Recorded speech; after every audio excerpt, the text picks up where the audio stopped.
Hey there YouTube, we're back with another video. In this video we've got a couple of cedar chests. The one on the ground there, it's just one I picked up off the side of the road. It doesn't really mean a whole lot to me. The one on the table there, that's one that my brother built back in high school. I mean, granted, there's some confusion about whether or not he actually built that thing or not, but for all intents and purposes, seeing he's passed away, and he passed away violently, and it wasn't a natural death. So for all intents and purposes, he made that thing. Alright YouTube, let's go ahead and quit talking about my brother, because he's been dead since 2009, and well, quite frankly, it's still kind of hard to talk about it. And well, maybe sometime in the future I'll sit down and do a in-depth video on my brother. And but for now, let's just get on with this video. Let's get in there a little closer and take a better look at these chests. Okay, YouTube, this one on the ground here, as you can see, well, I hope you can see the top of that thing's all messed up. The feller, when I picked it up off the side of the road, I went and knocked on the door and was talking to him about it. That's just something that I do around here. I don't take anything, even if it's in the trash, without asking. That's just, when you take something without asking, even if it's in the trash, it feels like you're stealing it. So I knock and ask. And I was talking with the fella. He told me that it was made sometime in the 70s. So that put it, around 50 years old. Well, between 45 and 50 years old. Now, it's very obvious this thing was used. I mean, we've got a stain of something here, or something has stained it. There's something here that sat on it and stained it. A lot of that stuff there, so. And then we've got something here that, is that a stain or is that actual damage to the wood? I don't know. But anyway, we're going to take this top down as close to bare wood as we can get it. These stains, I don't know if they're actually going to sand out. Some of them actually look like that they're chemical stains that actually change the color of the wood. That's what they look like. I may not be able to sand them out, but I am going to go with a darker stain on this to try to hide that. The stain that I'm using is Minwax Espresso. I think that'll look really nice on it. Now, this chest, I'm pretty sure some of it is veneer, but it actually is a cedar chest. And it might actually be worth something. You see, it's a Lane chest. So I don't know why they made such a deal about having a seal in it. That's kind of not something I've ever seen before. And I don't know what the deal is with that stamp in the bottom of it and that plug saying aromatite pressure tested. I have no clue what that means or why it's there, but it is there. Okay, let's look at the other labels on it here real quick. There's the Lane That's the Lane logo, and that actually appears to be, it almost appears to be burnt in there. I'm not sure if it is or isn't, but anyway, it says Lane, Alta Vista, Virginia, registered United States Patent Office. And then there's another stamping here that I just noticed that we'll look over. Hang on. This stamping's also in the lid of the chest. It says, features of this article are covered by one or more of the following U.S. patents. And then it's showing the patent numbers.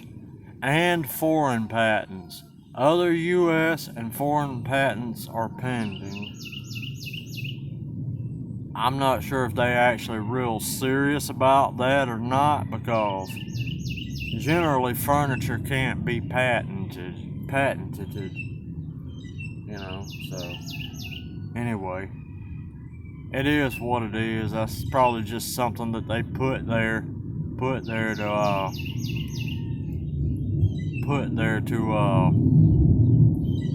detract others from trying to copy these things, and you know, and let them go at a cheaper price, you know.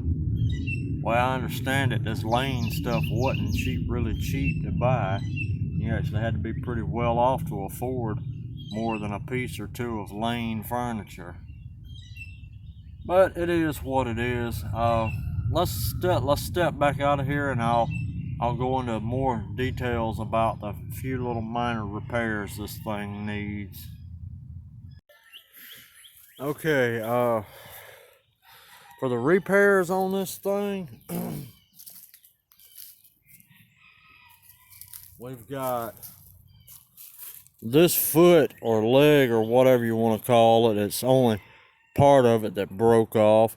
So what we'll do is we'll sand this all down and get that glue off of it where somebody tried to glue it back on, and then we'll re-glue it to where we've got a whole leg, and we'll actually make a whole another leg for it.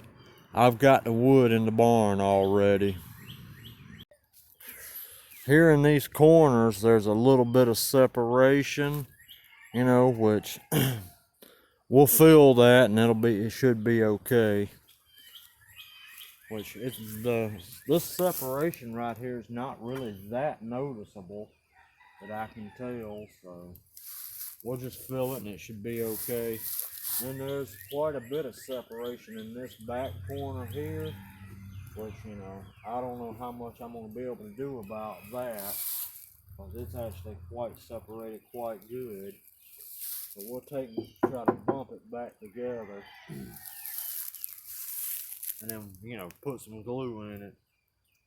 And then, you know, obviously you've seen, we've already showed you the staining on the top of it.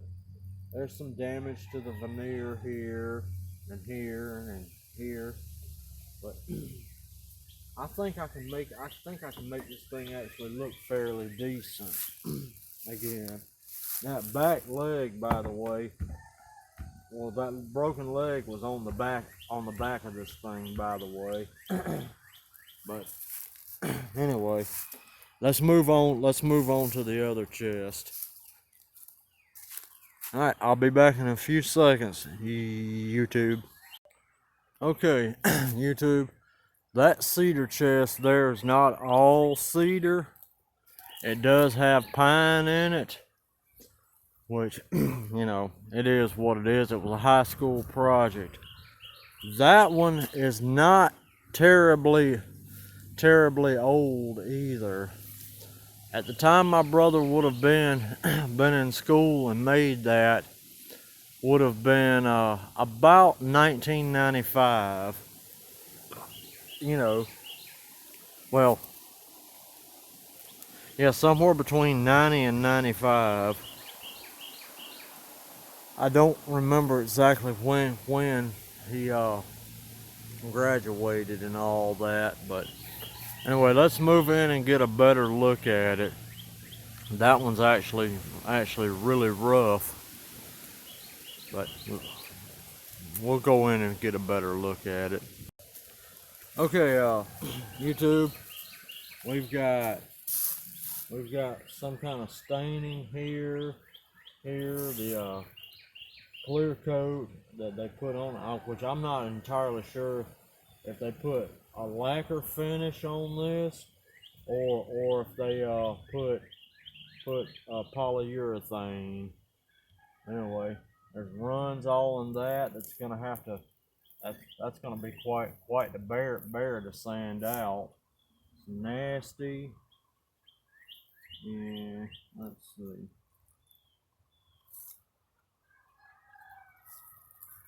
Okay, that's about covers it for the front.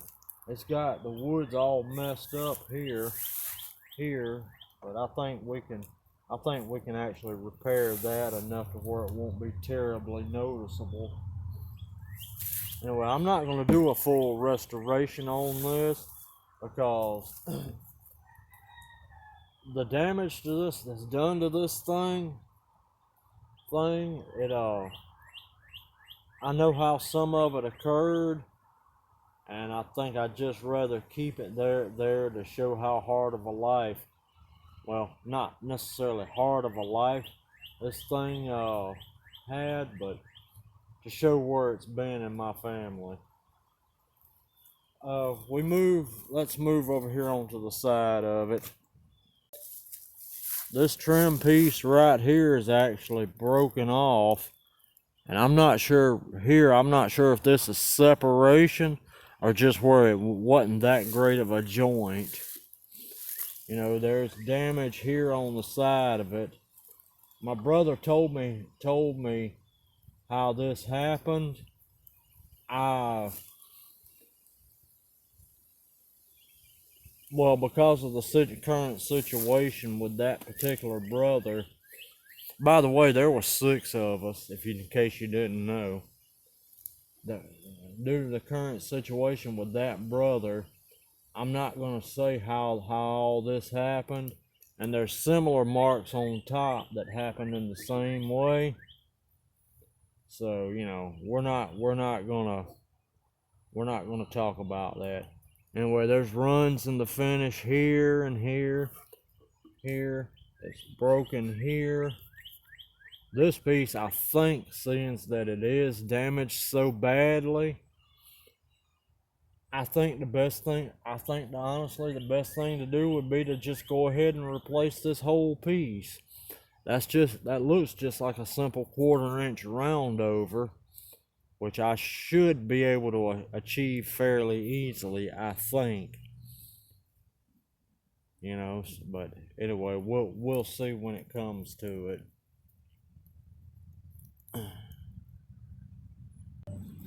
Here on the top, we've got little stab marks. There's where that was actually some sort of small nail that dented it. I don't know what would have made those crescent moon shaped marks there. I don't know what would have, well, actually, yes, I think I do, but again, we're not talking about that.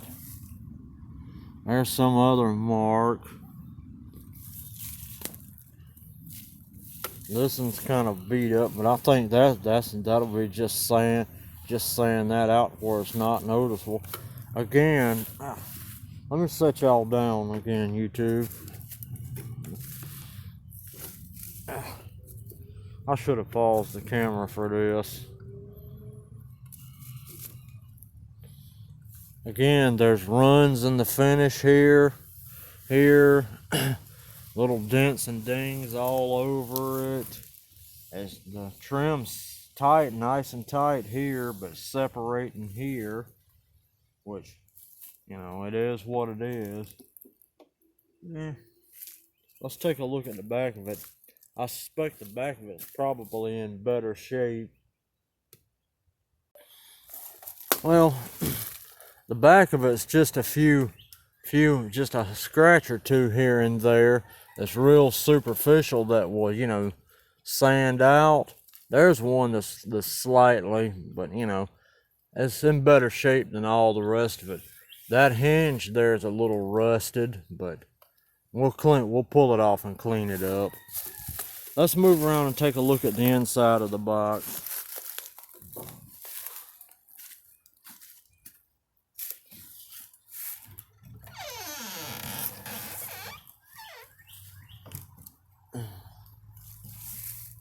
The thing here that limits the travel of the lid, it's got a little tiny screw that went in it that's missing, but the inside of this thing's not bad at all. But I tell you, YouTube, my brother, he wasn't the sharpest tool in the shed, you know. I mean, I know he's dead, and I shouldn't say that, but I'm like, it's just the truth, YouTube. See this cedar bottom? I suspect that cedar bottom was probably supposed to be the top, and this cedar back was probably supposed to be the front, because you know it looks so pretty. And anyway, I think he made a mistake when assembling this thing. But yeah, you see the sides there is just yellow pine, and then the top appears to be pine as well. Anyway, he made a mistake on it. We're not changing anything that he done. It is going to stay that way. It's been this way now for probably, I don't know, 35 years. You know, so, well, no, somewhere between 25 and 30 years. It's staying the way it's been always been. We're gonna clean it up, and we're just gonna clean it up, and those stains, I don't know what those are, but I may try to get them out, and I may just leave them. I've not made my mind up.